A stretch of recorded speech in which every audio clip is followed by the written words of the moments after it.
તો બાલાસિનોર નગરપાલિકા વિસ્તારમાં અમદાવાદ માર્ગ નજીક આવેલા નવીન સર્કલના નામકરણને લઈને સમસ્ત ક્ષત્રિય સમાજ મેદાને આવી ગયો છે। ત્યારે ક્ષત્રિય સમાજ દ્વારા આ સર્કલનું નામ વીર ભાથીજી મહારાજ કરવા માટેની માંગ કરવામાં આવી છે। ત્યારે ભૂતકાળમાં ફાગવેલની આસપાસનો પંથક બાલાસિનોર, ઠાસરા, ડાકોર, કપડવંજ, કઠલાલ જેવા મુખ્ય મથકો ખાખરિયા વન તરીકે ઓળખાતા હતા, જેને લઈ સુરવીર ક્ષત્રિય ભાથીજી મહારાજ ઈષ્ટદેવનું ખૂબ મોટું ઐતિહાસિક મંદિર આવેલું છે।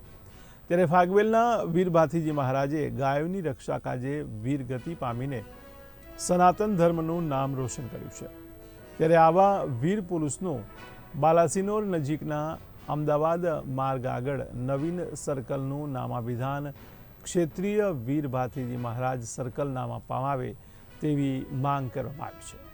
ત્યારે આ માટે મામલતદારને અરજી પણ કરવામાં આવી હતી, જે અરજીનો સ્વીકાર કરવામાં આવ્યો છે। જ્યારે સર્કલ પર નામનું ચિહ્ન મારી ક્ષત્રિય સમાજના યુવાનો દ્વારા ડીજેના તાલે તેને વધાવવામાં આવ્યો હતો।